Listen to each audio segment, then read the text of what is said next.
시작됐습니다. 오늘 막 중가가 이제 형성된 것 같은데요. 외국인은 이번 주 내내 계속 팔았고 5월 들어서도 단 한 번도 사지 않은 것으로 나오고 있습니다. 지난 한 주 134포인트 7% 넘게 급락했었던 코스피가 그래도 이번 주 들어 1800부근에서 갭으로 뛰면서 출발하면서 1820선 정도에서 마무리되며 이번 주에는 2% 정도 주봉상 양봉을 뽑아내는 그런 모습인데요. 기관이 계속 방어를 해주는 그런 모습 속에 겨우겨우 저가 매수세가 개인 혹은 기관으로부터 붙는 모습이었습니다. 좀 특징적인 부분은 IT 차가 오늘도 좀 쉬고 기계, 건설, 화학 등의 낙폭과대 종목이 기관의 매수에 의해서 좀 올라오는 그런 분위기였는데요. 반등폭은 아직도 많은 분들의 성에 안 차는 모습입니다. 원달러 환율이 오늘 또다시 사상 최고치를 기록했다고 해요. 종가 정확히 먼저 시황센터 가서 확인하고 돌아오겠습니다. 네, 시황센터의 강동석입니다. 먼저 5월 25일 금요일장 마감장 살펴보시겠습니다. 네, 코스피는 1818선에서 상승 출발했습니다. 오전에 상승하나 싶었는데요. 오후장 갈수록 그 상승폭이 둔화됐습니다. 아무래도 외국인의 매수세가 들어왔다가 상승했다가 다시 오후장으로 갈수록 매도세로 돌아서자 지수가 상승하기에는 좀 압박으로 다가왔는데요. 오늘 마감장은요. 9.7포인트 상승한 1824선에서 마감했습니다. 수급 한번 살펴보시면 외국인은 역시나 셀코레를 외쳤습니다. 어제만큼의 금요인데요. 1,300원 정도 순매도 보였고 기관은 2,000원 가까이 사줬습니다. 개인은 100억을 넘게 200원 가까이 순매도 보였습니다. 코스닥 시장은 어땠는지 한번 살펴보시겠습니다. 코스닥은 장 초반에 1% 넘게 상승하는 모습 보여줬었습니다. 마감도 비슷한 수준에서 마감했는데요. 1.47포인트 상승한 462선 안착에 성공했습니다. 수급 한번 살펴보시면 외국인의 움직임은 좀 종잡을 수 없었는데요. 막판에는 34억 원 정도 순매수 보였고 기관은 100억 원 가까이 순매도 보였습니다. 개인은 85억 원 순매수 보였습니다. 다음은 환율 보시겠습니다. 오늘 원달러 환율이 또 한 번 어제에 이어서 1180원 선에서 마감했습니다. 1185원 선에서 마감했는데요. 막판에 갈수록 그 상승폭이 커졌습니다. 장중에는 유로본드에 대한 또 긍정적인 언급이 나오면서 좀 하락하나 싶었는데요. 다시 또 한번 장중에 1185원 선 상회하는 모습도 보였습니다. 원달러 환율은 이렇게 되면 연중 최고치 레벨에서 움직이고 있는 건데요. 벌써 3주 동안 60원 가까이 급등했습니다. 환율 때문에 걱정하신 분들 참 많을 텐데요. 원달러 환율이 1,200원 선까지 갈 거다 이런 얘기도 나오지만은 좀 유럽 증시가 어느 정도 안정이 되면 원달러 환율은 점차 누그러들 것으로 기대되고 있습니다. 오늘 원달러 환율은 1,185원 선에서 마감됐습니다. 다음은 코스피 시가총액 상위 종목 보시겠습니다. 네, 삼성전자는 결국엔 보합권으로 마무리됐습니다. 오늘 완성차 업체가 좋지 않았는데요. 현대차는 약보합권에 기아차가 그나마 선전했네요. 0.66% 강보합권에 머물렀습니다. 부품자 현대모비스는 1% 밀리는 모습 보여줬고 현대중공업은 1.7% 상승했습니다. 다음 종목들 살펴보시면요. 오늘 화학주 모습이 좋았죠. LG화학은 끝까지 지켜나가면서 5% 가까이 급등했고 삼성생명 신한지주가 강보합권에 나머지 종목들은 약보합권에서 머무는 수준이었습니다. 다음은 코스닥 시가총액 상위 종목 보시겠습니다. 셀트리온은 막판에 갈수록 그 상승폭을 더 키웠네요. 8% 급등하면서 31,300원까지 종가 기록했고요. 서울반도체는 1% 넘게 안랩은 조금 상승폭이 줄어들었습니다. 9.9% 급등하면서 127,000원 선에서 거래 마쳤습니다. 파라다이스는 2% 넘게 시장 대비 약한 모습 보여줬습니다. 다음은 코스닥 시가총액 상위 종목 7위부터 12위 살펴보시면 CJENM이 1.7% 하락하는 모습 보였고 포스코 ICT가 1.8%, 젠백스가 외국인의 매수세에 6% 넘게 급등했습니다.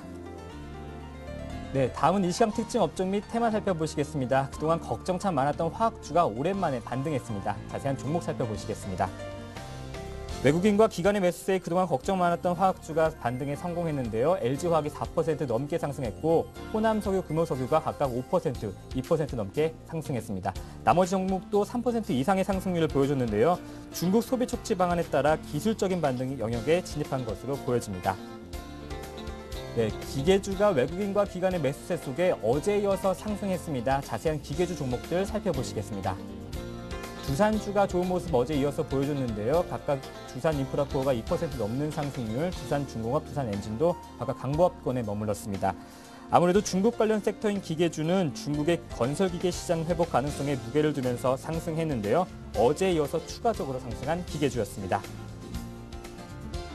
네, 철강 금속주가 기관의 매수 속에 상승했습니다. 오늘 고려아연도 좋은 모습 보여줬는데요. 자세한 종목 살펴보시겠습니다. 고려아연은 4% 넘게 급등했습니다. 어제는 1% 정도 빠졌지만 금값이 급락에 따른 반발 매수도 강세 보인 가운데 고려아연은 오늘 좋은 모습 보여줬고요.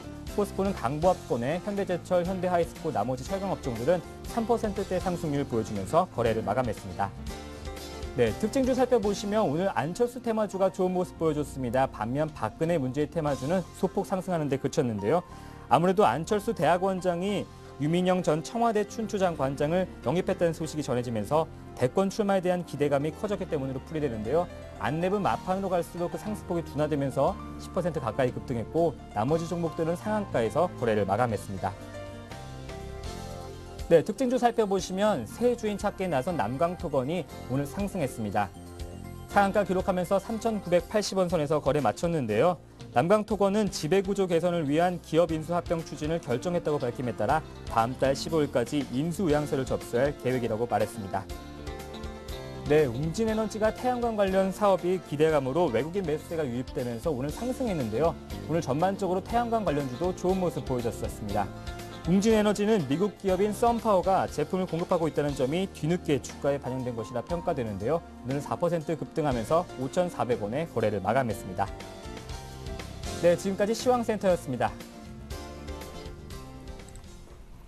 네, 이번에는요, 시장 둘러싼 이슈들 좀 알아보도록 하겠습니다. 전문가들은 그 이슈에 얼마나 공감하고 있는지 OX를 통해서 쉽게 의견을 받아보는 시장 공감대 OX 곧바로 시작합니다. 오늘 함께해 주실 두 분의 전문가는요, LNS 파트너스의 하창봉 팀장님, 그리고 R&B 인베스트먼트의 조준성 이사님이십니다. 안녕하세요. 네, 안녕하십니까. 네. 자, 먼저 시장 둘러싼 이슈부터 살펴보고 올까요? 네, 시장 공감대 OX 먼저 시장 이슈 크게 세 가지입니다. 그리스를 유로존에서 빼줘야 한다. 두 번째, 원달러 환율 상승, 외국인 매도를 더 부추긴다. 세 번째, 외국인 풋옵션 매도는 지수 상승에 베팅하는 것이다. 첫 번째, 유로 문제부터 풀어보도록 하죠. 네, 그리스 재총선, 2차 총선이 불과 한 3주 앞으로 다가왔습니다. 그리스 유로존 잔류 여부가 핫 키워드로 떠오를 수밖에 없는 것인데요. 자, 두 분의 의견 이슈 읽으면 보여주십시오. 그리스를 유로존에서 빼줘야 한다. 자, 빼줘야 한다. 아니다. 남아야 된다라는 의견이실까요? 자, 먼저 조준성 이사님께 여쭤보겠습니다. 네. 지금 그리스 여론도 재총선 앞두고 남고 싶다. 그리고 유로존 정상들도 남기게 해주고 하겠다 뭐 이런 건데 누가 지금 아무도 그렉시트를 원하지 않는 것 같은데요. 네, 뭐 결론적으로 말씀드리면 빼줘야 한다는 이제 그 말씀을 드리고 싶고 지금 같은 분위기는 이제 이렇게 가는 게 맞습니다. 근데 결론적으로 나중에는 이제 이렇게 될 수밖에 없는 이유를 이제 설명을 드리겠는데 적어도 이번 유로존 문제 터지기 전에 부각되기 전부터 제가 유로존 얘기를 했고 한두 달 전부터 특히 스페인을 말씀을 드렸습니다. 그러면서 이제 유로존에 있어가지고 강조 뭐 여러 사람들 뭐 얘기했겠지만 그래도 강조한 전문가로서 유로존 얘기할 좀 자격은 제가 있는 것 같습니다. 전부터 얘기했었고요. 네네. 미리 터지기 전부터 얘기했었고 특히 요즘에 그냥 어중이 떠중이 막 참대처럼 막 떠들고 막 있는데 제 이제 개인적으로 생각을 좀 말씀드리면은 2분기부터 제가 긴축과 부양도 말씀을 드렸습니다. 이게 지금 이제 대문자마다 딱 나오죠. 긴축과 성장이라고 이제 아예 딱 화두가 잡혔습니다. 2분기, 3분기 앞으로 올 연말까지 긴축과 뭐 부양이라는 화두로 갖고 이제 우리가 크게 이제 고민을 해봐야 된다 말씀을 드렸고 그리스 같은 경우는 제가 작년에 신의 아그네스라고 말씀을 드렸습니다. 왜냐하면 이제 앞으로 지금 이런 문제 나오는데 엊그제 그리스 채권이 5월 24일 기준해 가지고 30%가 돌파를 했습니다.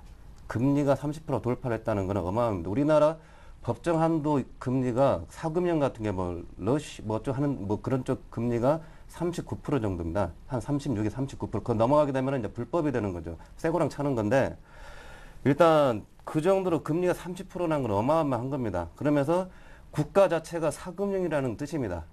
그러니까 다시 말씀드리면 일수 찍는 국가입니다. 일수 찍는 국가.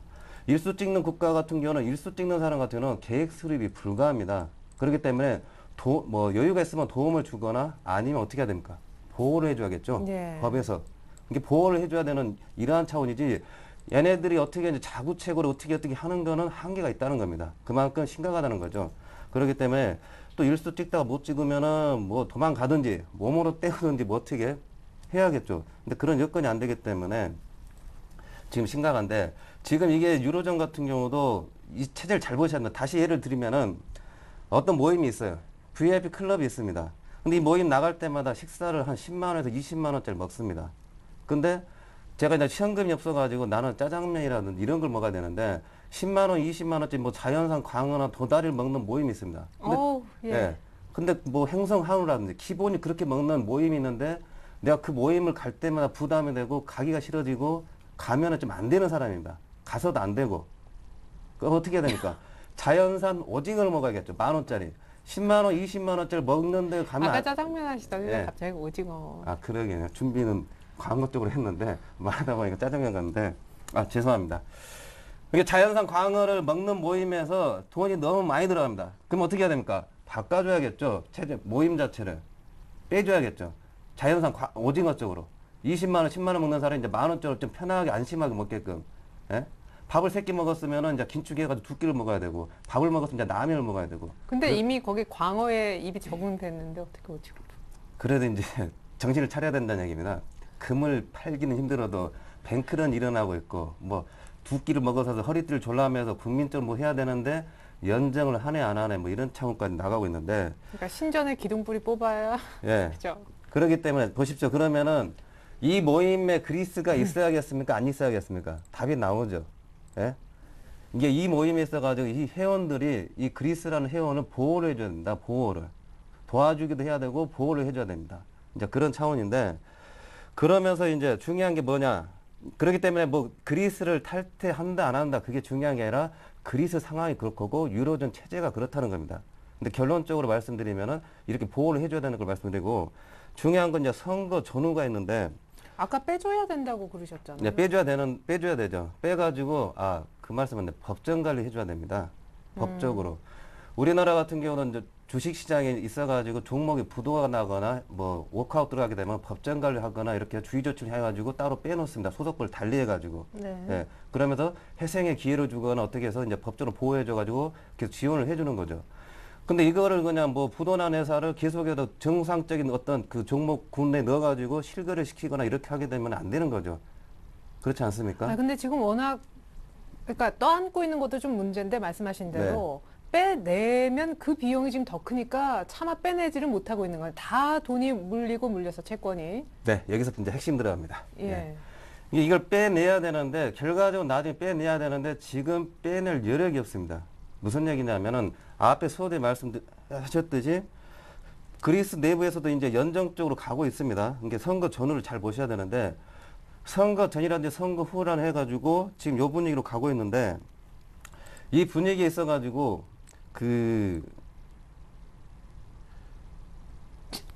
저 때문에 까먹으셨죠. 아니 이건 이제 저기 이쪽 얘기는 이제 이따가 그 다음 주 장세 전략에서 이제 말씀을 드리려고 했는데 묶어서 갈까요? 아니면 이따가 얘기하면 좋을 것 같은데요. 네. 일단 결론을 말씀드리겠습니다. 일단 그리스는 따로 빼가지고 법정 관리를 들어가야 된다. 그 말씀 먼저 드리고 이 선거 전후 결과에 있어서는 다음 주 전략에 있어가지고 그 부분에서 다시 말씀을 드리겠습니다. 네, 조금 더 듣고 싶긴 했는데 뭐 이따가 조금 더 들어보기로 하고요. 하창봉 팀장님 지금 계신 거죠? 너무 네. 조용하셔가지고 예. 뺀다는 건지 안 뺀다는 건지 도저히 저는 감이 안 잡힙니다. 그러니까 뺀다는 거예요, 안 조금 뺀다는 있다가 거예요? 빼줘야 된다고 말씀드리지 네, 않습니까? 제가 그러니까 빼줘야 된다. 예? 네. 광어밖에 10만 원씩 회비를 거두면 안 된다. 예? 네. 10,000원짜리 모임으로 빼줘야 된다. 그 말씀을 드리는 거죠. 네. 사실 그런 게 같습니다. 지금 우리 그리스 문제가 상당히 힘들죠. 힘들고 제가 생각할 때는 사실 이건 답은 없는 것 같아요.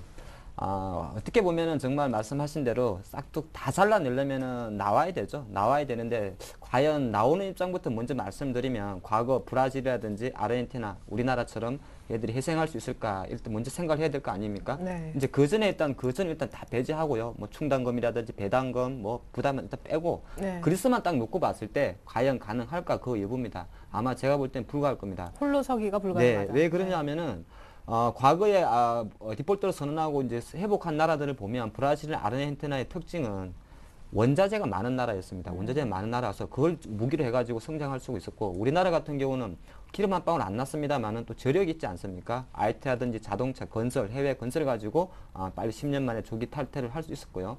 근데 그리스 같은 경우는 딱 생각하면 떠오르는 것이 하나밖에 없죠. 바로 관광, 내수 도시입니다. 그렇기 때문에 실질적으로 디폴트가 되고 나서 자생하는데 워낙 힘들기 때문에 어떻게든 지금 유로존에서도 잡아가려고 하는 이런 분위기 나옵니다. 그래서 지금 시장 흐름을 조금 지켜보면 제가 판단할 때는 글쎄요.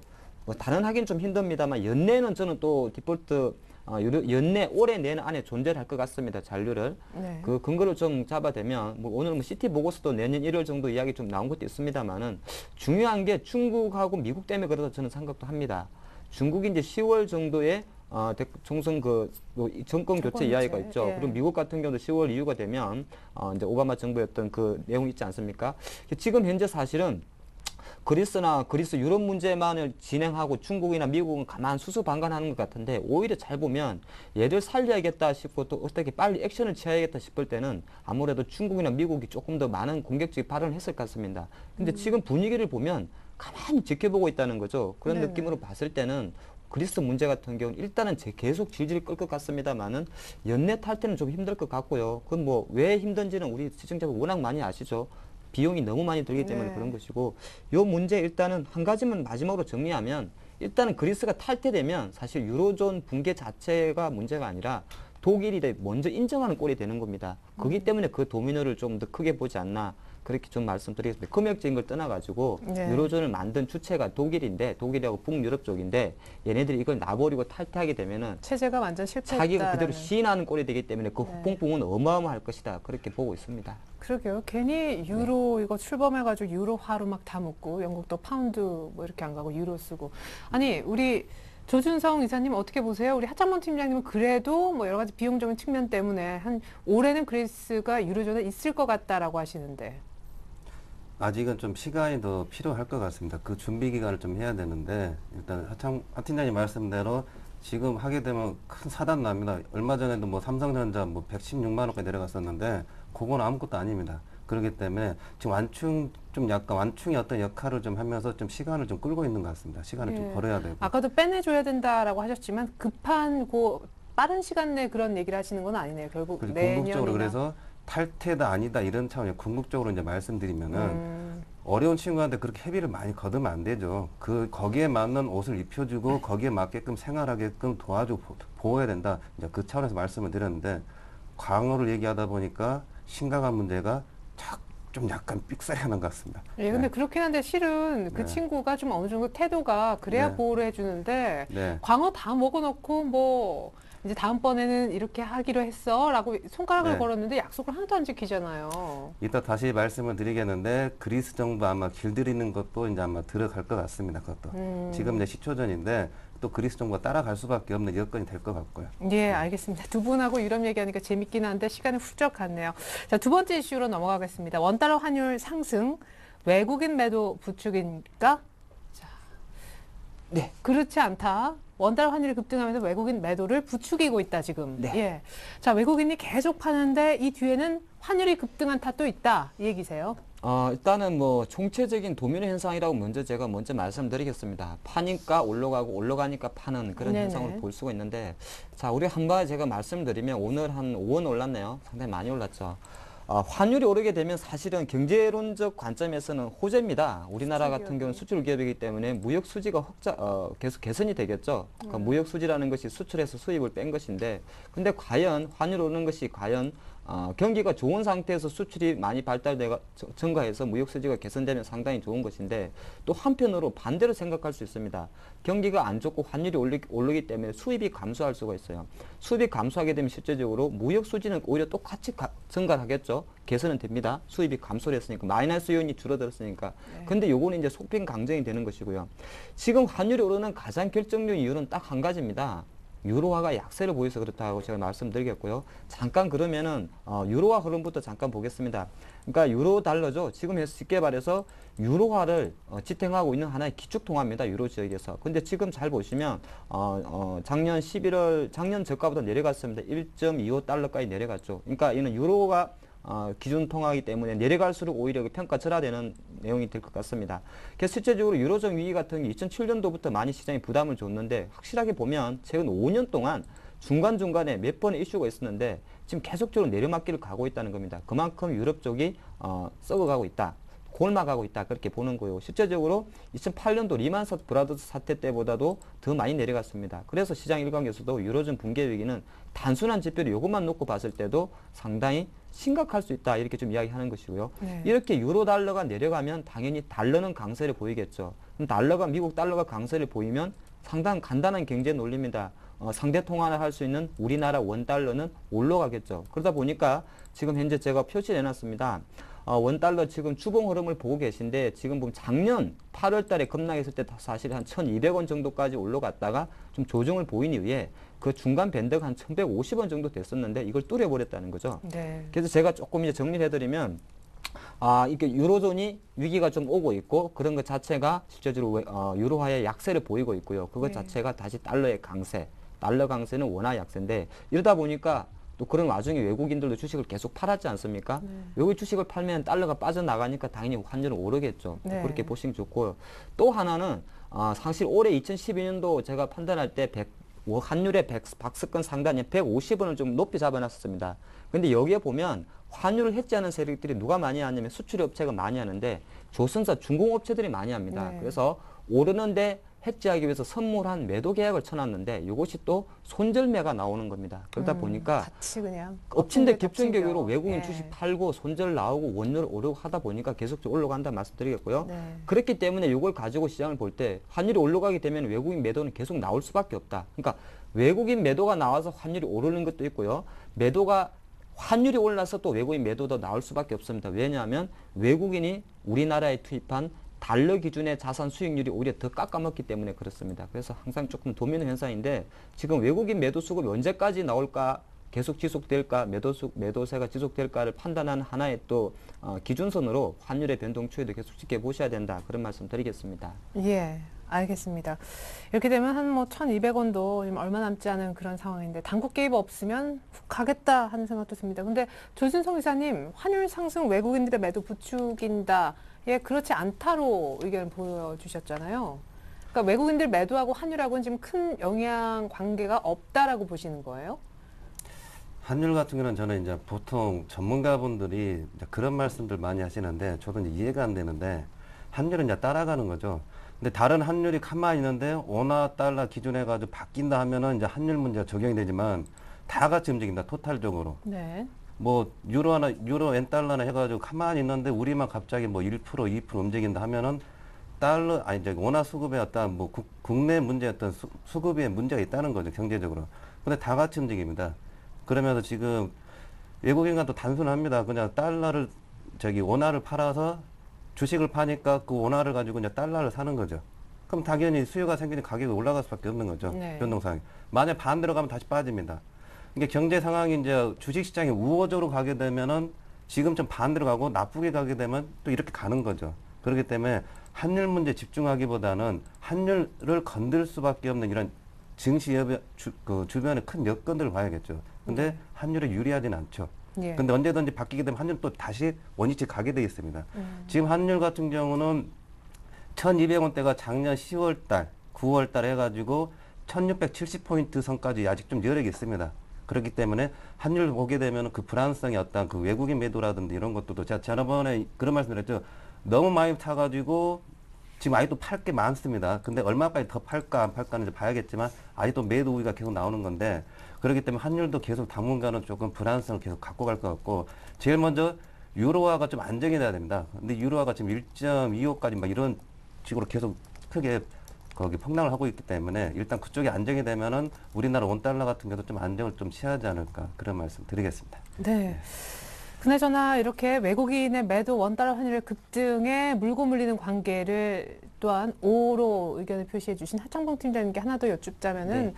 이렇게 환율이 많이 급등하고 또 외국인들도 계속 팔고 하니까 어쨌든 이 사이클이 좀 한동안은 갈 것 같은데 네. 그러면 업종이라든가 종목 선택할 때 조금 조심해야 될 부분이 확실히 생길 것 같거든요. 그렇죠. 이제 가장 사실이 간단하거든요. 환율이 오르게 되면은 우리가 그냥 간단하게 생각할 때 현대차, 삼성전자 다 호재 아니겠습니까? 그리고 대한항공 이렇게 뭐 이런 거 악재겠죠. 네. 근데 지금 이제 그거는 어떻게 보면 회사가 시장이 상당히 안정적일 때 하는 내용이고, 실제 안정적일 때 적용할 수 있는 내용이겠죠. 실제로 환율이 오르게 되면은 우리나라 어떤 수출은 증가할 수밖에 없는 것이고.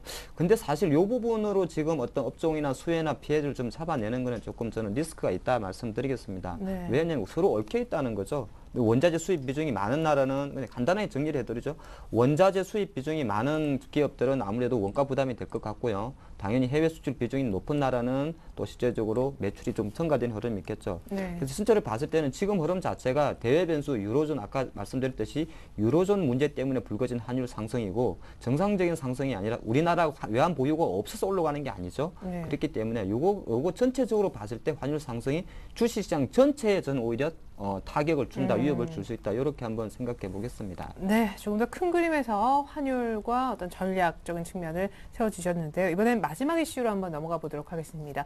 또다시 외국인들 얘긴데요. 외국인 풋옵션 매도는 지수 상승에 베팅하는 것이다?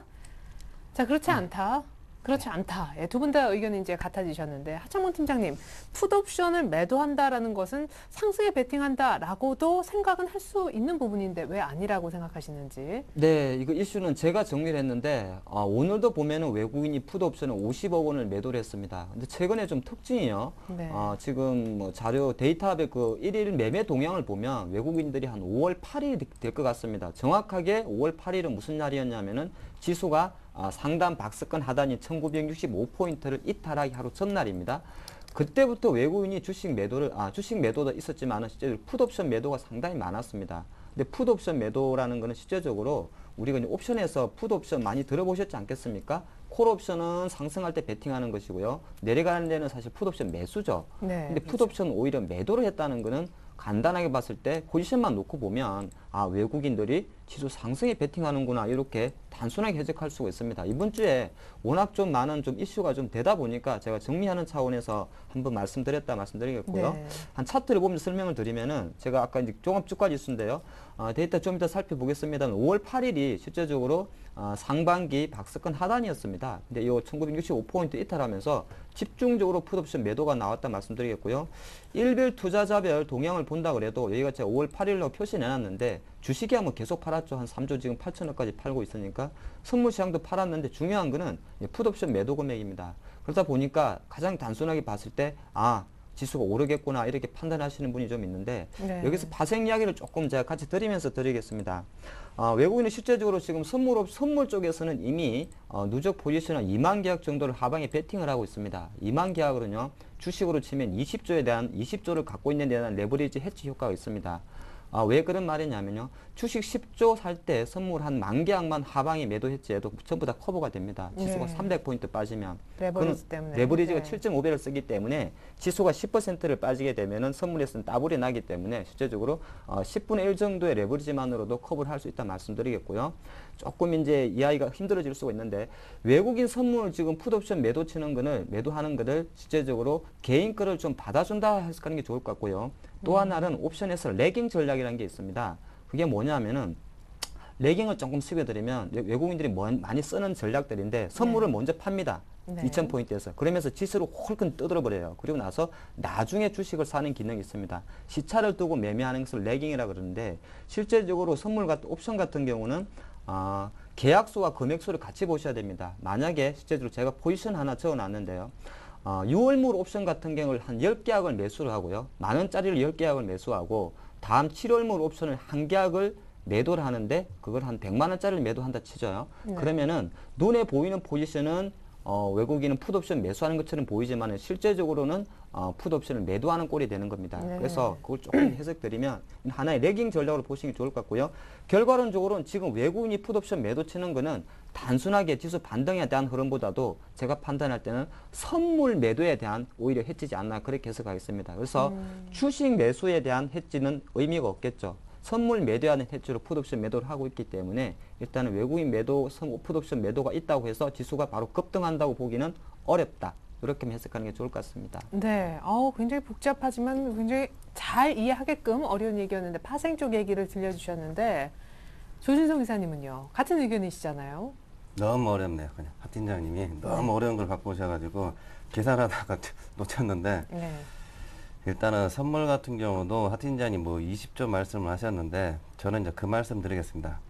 실제적으로 방향성이 있어가지고 지금 외국인 누적인데 2만 계약에서 좀 한 18,000, 17,000계약인데 만 계약 기준 해가지고 만 계약을 매도 치려고 하면은 실계좌 거래를 해가지고 한 계약당 그냥 간단하게 2천만 원 잡으면은 한 2천억 정도 됩니다. 만 계약. 네. 그럼 이번에 종합 선물이 한 265에서 235까지 빠지면서 한 대략적으로 한 20포인트 먹었다, 한 30포인트 기준 잡겠습니다. 30포인트 먹었다 하면은 2만 개 한 6천억 정도 먹은 겁니다.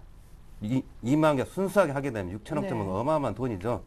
근데 이게 뭐 하나의 포지션들이 들어가가지고 한꺼번에 잡아서 한꺼번에 2, 30포인트 먹었다. 이거는 좀 힘듭니다. 왜냐하면은 5월 달 기준 해가지고도 보시게 되면은 최근에 이제 누적으로 해가지고 선물이 이제 누적 개가 17,000, 오늘 기준에 17,000개인데 5월 8일까지, 5월 2일만 하더라도 누적 개수가, 선물 계약이 이제 뭐 주식이 5월 1일까지 이제 뭐 계속해서 외국인이 5월 8일부터 이제 5월 10일부터 9일부터 이제 매도, 순매도로 이제 전환되는데 그래도 5월 2일부터 해가지고 만계약 유지하다가 갑자기 이제 5월 10일에 2만 개 늘어났습니다. 근데 만계약 같은 경우도 10포인트 안에서 이제 이하를 막 움직이는데 중요한 거는 그 전부터서 만계약 이상, 특히 2만 계약 육박하는 계약이 들어왔을 경우에 또 그게 누적을 가고 있을 때는 그 방향성이 어느 정도 크게 좌지우지 한다는 겁니다. 네. 그렇기 때문에 오늘 같은 경우도 올라가더라도 가다가 힘이 약해지고 또 어느 순간 빠지면 또 퉁 빠지고. 근데 이 하방 압력은 이 2만 계약이 꽤 잡고 있을 것 같습니다. 다음 달 그 만기까지 하더라도 이 2만 계약이 뭐 15,000계약 만기 이내로 막 들어와 주게 되면은 급변이 될 수가 있는데 15,000개 이상 뭐 2만 개 이렇게 누적으로 계속해서 끌고 갈 경우에는 조금 계속 힘들지 않나. 대신에 있습니다. 풋옵션 매도나 매수 있어가지고 코덱스 레버리지하고 다양하게 아까 합성 포지션 보셨겠지만 네. 꼼수를 많이 씁니다. 왜냐하면 그걸 많이 보기 때문에 한쪽에서 뭐 ELS나 ETF나 이걸 어떻게 좌지우지 하면서 풋옵션 좀 막 건드려 놓고 또 선물음 하면서 주체별로 다 다르다는 거. 근데 가장 크게 볼 거는 이제 선물 누적 계약수를 보면서 시장 흐름을 판단하시는 게 가장 낫지 않을까 그 말씀을 드리겠습니다. 네, 때문에 지금 그거를 감안해 볼 때는 조금 시장이 쉽지는 않겠다. 예. 어차피 또 앞서서 풋옵션 매도 외국인들이 하는 것도 상승에 베팅하는 것은 아니었기 때문에 두 분 다 조금은 시장을 부정적으로 봐주신 것 같습니다. 특별히 외국인들 매도 부분에 대해서는요. 이렇게 해서 두 분과 함께 현 시장 공감대 알아봤고요. 다음 주 전략과 전망 이어서 세워보도록 하겠습니다.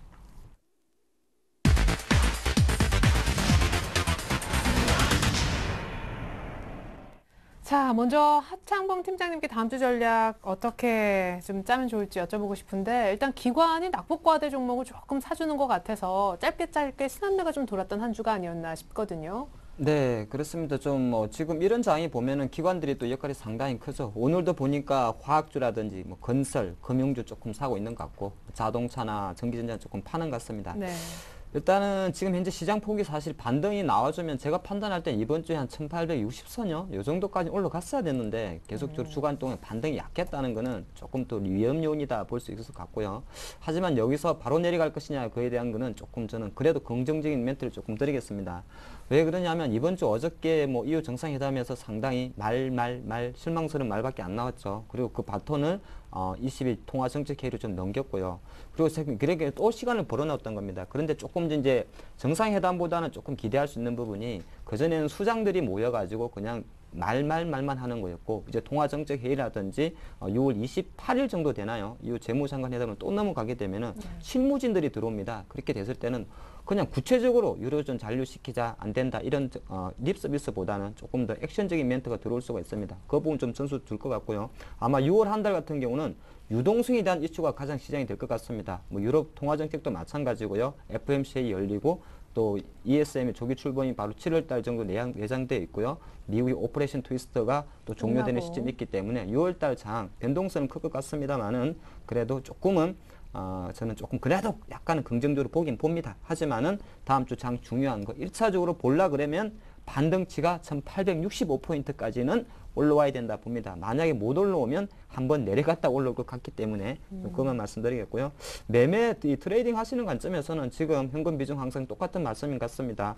21선 헤딩할 때까지는 헤딩은 보통 지금 1900선 정도 있는데요. 무슨 자꾸 내려올 것 같습니다. 헤딩할 때까지는 일단 철저히 현금 비중 50% 해주면서 개별주나 단타 순환 섹터에서만 한 하루 이틀짜리 스윙 정도 데이 트레이드 정도에서만 조금 그래야 하는 게 어떨까 싶습니다. 네, 21선하고 상봉 전에는 현금 50% 반드시 지키고 아주 짧은 매매만 해야 된다. 조준성 이사님은 네. 1차 반등치를 어느 정도 보시는지. 사실 아쉬워요. 갭을 완전히 메웠다고 보기에 어려운 한 주였잖아요. 지금 지수 차트 보게 되면은 참 애매하죠. 네. 메꿀 듯 말 듯 하면서 종가상으로는 힘이 없는 그런 양상을 네. 보여주고 있는데 중요한 거는 이번 주 내내도 여러분들 시황을 보시게 되면은 먼저 미국 보고 하는데 미국 시장 시황을 보게 되면 딱 공통점이 있어요. 전 세계적으로. 그리스 여론이 이쪽으로 이제 연정 쪽으로 기울고 있다. 사이당 뭐 이렇게 하면서 그쪽 가고 있고, 그 다음에 유로존 회의도 그거죠. 잔류를 희망하고 회원 수가 대다수 그렇게 생각하고 있다. 미국의 신규 실업수당이나 휴대패커드의 어떤 실적이라든지 이런 게 시장을 좌지우지하는 게 아니라 지금 그렇게 하고 있고, 다음 주도 마찬가지입니다. 앞에서 제가 그리스 문제 말씀드리면서 선거 전후를 이제 말씀드린데, 이제 구체적으로 말씀드리면은 지금 같은 경우는 유로존에 지금 그리스가 지금 여론이 굉장히 앞으로 더 올라갈 겁니다. 저기 연정하는 쪽으로 지금 뭐 7% 앞선다 하는데 상당히 많이 올라갈 거 생각합니다. 그러면서 굉장히 시장 쪽으로 보게 되면 우호적으로 하고, 각국 정상들은 합의는 못 보더라도 잔류를 희망한다는 립싱크는 계속 나올 겁니다. 근데 또 시장이 그렇게 가야 됩니다. 그러면서 그리스 총선도 하게 되면은 결과적으로는 연정이 구성될 겁니다. 연정이 구성되고 나서 시간적으로 가게 되면 어떻게 되냐면은 이제는 그 자체적으로 이제 지금은 긴축을 뭐 5% 유지해라. 근데 수치가 중요하지 않습니다. 앞으로는 7%, 8% 그렇게 심하게 갈 겁니다. 근데 지금 같은 경우는 지금 중요한 거는 6월 달에 이제 또 선물 옵션 이제 만회의 날도 있는데, 그 전까지는 이 선거 분위기로 가면서 시장 자체적으로는 전반적으로 전체적으로 다 해보려고 하는 쪽으로 갈 겁니다. 해보려고 하는 쪽으로 가는데, 만약에 이제 중간에 뭔가 좀 약간씩 틀어지거나 뭐 할 때 갑자기 이제 충격이 약간씩 들어오는 거죠. 그러면서 다시 추스려서 잔류를 희망하고 유로존이 뭐 체제가 유지하게 해서 계속해서 희망을 간다면서 반등이 이제 1800 지존해가지고 넘어오고 할 겁니다. 이제. 근데 여기서 갭을 맺고 더 치고 나가는 거는 시간적으로 좀 힘들 수가 있는 거죠. 아직까지는. 그러면서 이번에 1800 깨진 거를 너무 많이 빠져서 반등이 좀 많이 들어와야 하는 거는 이미 그 이번 주 초에 그냥 해가지고 더 갔어야 됩니다. 근데 그러니까 그게 하창모 팀장님의 얘기잖아요. 결국. 갔어야 되는데 못 가고 다시 또 1800 깨내면, 엊그제 1800 깨내면 살짝 지지받고 다시 1820 들어왔는데, 그래서 불안한 거예요. 근데 여기서부터 이게 이제 다입니다. 한번 넉비공이 튕겨져 와가지고 잘못 튕겨졌으면 제자리에 가야 되는데 이게 맞다는 겁니다. 1800선이. 1800선 이제 유지하느냐 마느냐가 이제 관건이 되는 게 이제 다음 주부터 들어가는 거죠. 그렇기 때문에 또 그 말씀 드리겠습니다. 그리스 문제 같은 경우는 궁극적으로 가는 방향에 있어서는 시간을 벌어놓고 선거도 그리스를 해가지고 다 그리스는 나중에 이럴 겁니다. 아, 우리가 하나도 다 했는데 왜 우리 다시 죽이려고 하느냐. 그만큼 니네가 힘들다는 걸 보여줄 겁니다. 앞으로 어떻게 그리스를 다루는지 잘 보시면 될 건데, 그 과정에서 뭐가 있냐면은, 제가 이 얘기는 저기 전 세계적으로 많은 방송국이 있는데 서울경제만 제가 출연해서 딱 이 얘기만 드리는데, 네. 앞으로 잘 보셔야 됩니다. 뭐가 중요하냐면은 자본확충, 이번에 스페인 방키아가 뭐 130억에서 79억에서 조율하고 있는데, 스페인 정부가 방키아의 재정 확충을 들어간다 했습니다. 이런 것들이 지금 계속 이루어져야 됩니다. 앞으로 6월달, 7월달, 8월달 그리스 쳐내기 전에 시간을 벌어내야 됩니다. 지금은 그리스 쳐낼 수가 없습니다. 방키아라든지 각국의 주요 은행들을 자본 확충을 계속 시켜야 됩니다. 근데 그 확충이 안 되고 또 마켓 리더들이 뭐 다른 데 신경 쓰고 정치 논리 밀리고 하게 되면은 무슨 사태가 나냐. 옛날 동남아 태국 IMF도 기억나시죠? 태국에서 시작된 게 우리나라 날아가 버렸지 않았습니까? 예? 압구정 현대아파트 30평짜리가 1억 5천이었습니다. 98년도. 그때 8월 달인가. 그러면서 그 다음에 터진 게 뭡니까? 미국의 모기지론 시작해야죠. 서브프라임이었죠. MIT 나오고 하버드 나오고 막 유명한 석학들이 뭐 운영하는 경제체제가 서브프라임에 작살이 나버렸습니다. 그러면 동남아, 그 다음에 아메리카, 이번 순서가 어디가 유럽 아닙니까? 유럽. 통화를 하나로 통합시켜가지고 유로화를 만들었는데, 유로화 사태가 이제 세 번째 나올 수가 있는데, 6, 7, 8 해가지고 자본확충 제대로 못 시키게 되면은 그리스가 문제가 아니라 이번에 이제 어마어마한 또 사건이 나올 겁니다. 예. 그 심각한 과정 속에 있다는 거. 거기서 우리가 단지 중요한 거는 선거 전까지는 최대한 더 뭔가 뜻이 모여지고 방향성이 같죠. 거기 유럽 체제를 유지하자는 쪽입니다. 근데 그 속 내면에서 계속해서 그 작업이 돼가고 있는가 안 되고 있는가 잘 체크해야겠죠. 예. 예, 그 말씀 드리겠습니다. 자, 어차피 뭐 유럽 쪽의 은행들은요, 6월까지 자본 확충을 해야 되는 타임라인을 갖고는 있습니다. 이번에 여의도 쪽 시각을 보면요. 오늘은 삼성증권으로 한번 가보려 해요. 박승진 선임연구원 불러보도록 하겠습니다. 안녕하세요. 예, 안녕하십니까? 네, 이번 주 다행히 뭐 1800을 깨는 흐름은 없었습니다. 이제 월말 또 뭐 6월 초 이렇게 넘어가서 지표도 많이 나올 텐데 다음 주에도 유럽 얘기로 도배가 될까요? 예, 뭐 5월의 둘째, 셋째 주가 공포심리 극대로 확산되는 흐름 보였다면은 이번 주는 일단 좀 극한의 공포심에서는 좀 벗어나는 모습 보이면서 좀 반등 시도 이어졌습니다. 뭐 오늘까지 1820선 좀 회복을 하는 모습이었는데요. 뭐 오늘은 이탈리아 총리가 유로본드 발행 가능성 이렇게 좀 높게 본 것이 일단 투자 심리 회복시키는데 좀 일조를 했고요. 뭐 펀드 투자 자금 유입되면서 매수 여력 높아진 투신권 중심으로 국내 기관 투자자들의 그 2천억이 넘는 지금 주식 매수세가 일단 시장을 좀 끌어올렸습니다. 다음 주 역시 또 이러한 변동성 장세 좀 이어질 것으로 보고 있는데요. 이번 한 주간 주가가 좀 바닥을 잡는 흐름까지는 보였지만은 아직 뭐 본격적인 반등까지는 좀 시간이 필요할 거로 보고 있습니다. 일단 뭐 그저께 23일 EU 특별 정상회담에서 또 봤던 것들 이런 부분들이 지금 시간이 좀 더 필요하다 이런 결론을 좀 내릴 수 있는 부분들이 되겠는데요. 일단 뭐 그리스에 대한 고민 좀 계속되고 있고 또 독일의 소극적인 태도 역시 또 계속적으로 좀 유지되고 있기 때문입니다.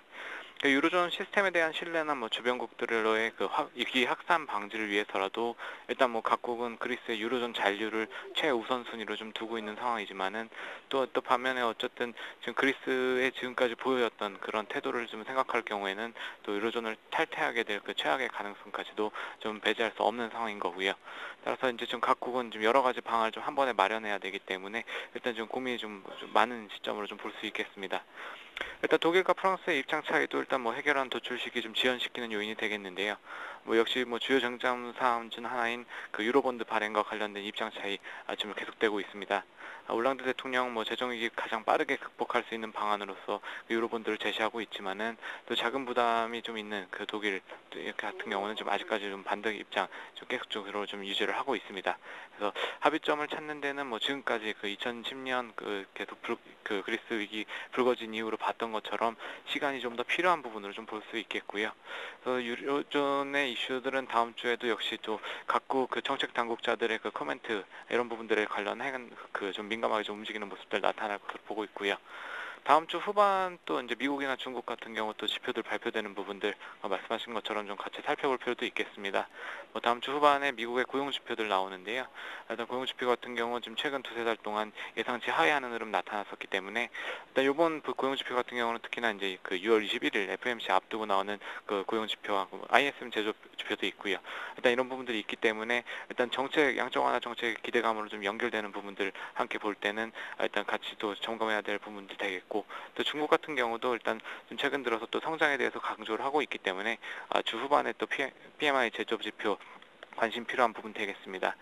이런 부분들 좀 긍정적으로 이제 결과물이 나올 경우에는 어쨌든 그 코스피 1800선에서 좀 약간 좀 레벨 좀 상승한 수준에서 또 출렁거림 좀 이어지는 부분으로 보고 있고요.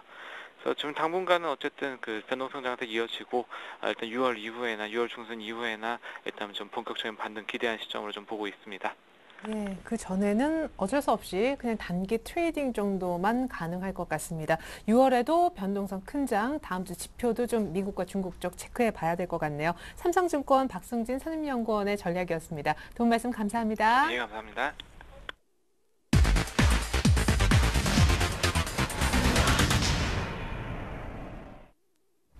네, 이번엔 수익률 펀치 시간을 가져보도록 하겠습니다. 지난주 언급하셨던 두 분의 종목 수익률 대결 결과 누가 이겼을까요? 자, 조준성 이사님의 다시 한번 현대차 그리고 하찬봉 팀장님의 영원무역 결과는요? 영원무역이 잡혔으면 정말 어마어마하게 수익이 났을 텐데 매수가가 안 온 모양입니다. 자, 현대차는 사실 빠져나오기 전략이었는데 어느 정도 맞아 떨어졌던 것도 같아요. 조준성 이사님 현대차 먼저 좀 살펴봐 주시죠. 네, 제가 AS 차원에서 처음에 삼성전자 130만 원, 현대차 24만 6천 원, 뭐 기아 정기면서 얘기해가지고 책임지는 방송이라 말씀드리면서 이제 현대차 이제 말씀을 드렸죠. 화요일 날 삼성전자도 124만 원이면 나와야 된다 먼저 말씀을 드렸고 현대차 기준에서 24만 1천 원 이제 평균 단가가 24만 6천 원부터 23만 6천 원까지 사게 되면 평균 단가 24만 1천 원 나온다고 말씀드리면서 무조건 나와야 된다 말씀드렸죠. 그러면서 화요일 날 삼성전자 125만 5천 원 고마 쓴다고 던져가기도 동시효과예요. 그러면서 현대차 24만 3천 원입니다. 고맙게 하고 저도 다 던졌는데 그러면 일단 나온 상황에서 일단 조금 시장을 좀 지켜보자 그 말씀드리고 앞으로 어떻게 될 건가는 이제 조금 봐야겠지만 일단은 지난주에 말씀드렸는데 일단은 네. 삼각에 다 나오라. 일단은 전략들은 나름대로 성공을 했다 생각이 됩니다. 예. 자, 물리지 않도록 현대차 잘 빠져나오도록 또 인도를 해주셨고, 영업무역 목표가 훌쩍 뛰어나면 3만 원 갔는데 그 한 500원 차이로 안 잡혀가지고 아쉬워요. 네, 뭐 아쉽지만 어쩔 수 사야 되는 것도 기술인데 못 산 거에 대해서는 죄송하게 생각을 합니다. 이번 주 장의 특징이 딱 하나였습니다. 개별주 OEM 업체들이 잘 갔습니다. 영업무역, 뭐 한세체력 같은 계속 강세였고요. 화장품 쪽에서도 한국 콜마라든지 코스맹스가 잘 갔죠. OEM 업체들이 왜 잘 간 거 보니까 내용적 경기 침체에는 거의 무관하고 또 글로벌 주문량이 좀 폭등을 하고 있습니다. 그래서 실제적으로 자체 브랜드를 만드는 LG 패션이나 한슨, 베이직 하우스는 이번 주 내내 내려맞긴 했습니다만은 이런 OEM 업체들이 실제적으로 수익성이 좋더라, 경기가 안 좋을 때 오히려 좋다는 것을 한 번 더 보여줬다 말씀드리겠고요. 영업무역은 지금 당분간은 제가 볼 때 32,000원 단기 고점 영역이 있습니다. 작년 12월 정도인데 그 정도 이제 돌파하게 되면 역사적 다시 신고가를 가는데 그 진통 과정에서 최소한 27,000원 정도 한번 내려올 수 있는 가능성이 있지 않나 보겠습니다. 그래서 일단은 시세가 분출한 상황이고 약간 과열 국면에 들어갔기 때문에 일단 익절하시는 전략 좋고요. 신규 매수하시는 분은 27,000원 바로 사지 마시고 한 번은 조금 쉴 것 같습니다. 그 부분 체크하는 게 어떨까 싶습니다. 네. 자, 그렇다면 오늘은 어떤 종목 갖고 나오셨는지 화면을 통해서 먼저 확인부터 해보죠. 어머, 조준성 이사님 이런 분 처음이었습니다. 현금이라는 종목을 들고 나오셨고요. 좋은 종목이죠, 요즘. 하창봉 팀장님은 오택을 준비하신 모양이네요. 자, 조준성 이사님, 현금 네. 투자가 최고인가요, 지금은? 네, 간단히 말씀드리겠습니다. 애플컴퓨터가 520달러에서 570달러로 이제 10% 반등이 들어왔습니다. 삼성전자 기준으로 하면 116만 원대에서 128만 원인데 어느 정도 이제 반등이 전부 다 이제 엊그제 해가지고 반등이 들어왔습니다. 그리고 증시 충격이 들어온 일주일밖에 지나지 않았기 때문에 대표 종목군들 가격이 싸긴 싼데 좀 더 약간 좀 더 흐름을 좀 보자. 그런 차원에서 현금을 말씀을 드리겠습니다. 네, 좋습니다. 만약에 하창봉 팀장님이 지금부터 설명하실 오택에서 조금이라도 수익이 나면 바로 지시는 거예요. 종목을 사는 게 나은 거니까요. 종가로 갔으면 좋겠습니다. 종가로. 예? 이게 금연 종가로 저희 해가. 종가로 하고 있어요. 예, 종가로, 예. 수익률 집계 종가로 하고 있습니다. 자, 네, 오택 설명. 오택 같은 경우가 사실 우리 장애인 특수 차량이죠. 근데 이 회사가 워낙 좋은데 하필이면 좀 운이 안 좋게 대선 테마주를 엮여가지고 주가가 사실은 본질 가치 못 받고 있습니다. 오택은 장애인 특수 차량도 중요합니다만 오택 캐리어 에어컨이죠. 이 에어컨 부분에 대한 매출 자체가 좀 접어들기 때문에 사실 본질 가치보다 상당히 싸구려 주식이 좀 가치 없는 주식이 돼버렸다고 저는 생각을 합니다. 상당히 안타깝다 말씀드리겠고요. 타이밍적으로 조금 왔지 않나 보겠습니다. 사실 실적 이야기는 조금 좀 있다 너무 길어지기 때문에 제가 보니까 좀 짧게 말씀드리겠는데 오택이 확실하게 회사는 좋은데 원래 하던 게 장애인 특수 차량이다 보니까 현 정부가 들어서기 전 2004, 5년도도 사실은 대선 테마에서 한번 들어갔었고요. 그리고 리만 사태 빠졌다가 한 2년 동안은 또 자기 자리 잡았습니다. 장애인 특수 차량. 그리고 다시 올해 접어들어 작년저부터 서울시 박원순 테마주를 묶이면서 너무 전기 테마주를 엮여버렸는데 일단은 전기 테마주를 벗어난다고 해도 5천원 최소한 저는 만원 이상 가야 되는 종목이라 말씀드리겠고요. 주봉으로 보면 이제 타이밍이 왔지 않나 싶습니다. 지금 네. 보면은 1월 달부터 작년부터 이렇게 한 번, 두 번, 세 번 아닙니까? 그래서 60주선 이탈했습니다만은 기술적 분석으로 변동 파동 분석으로는 반등 타이밍이 왔다 말씀드리겠고요.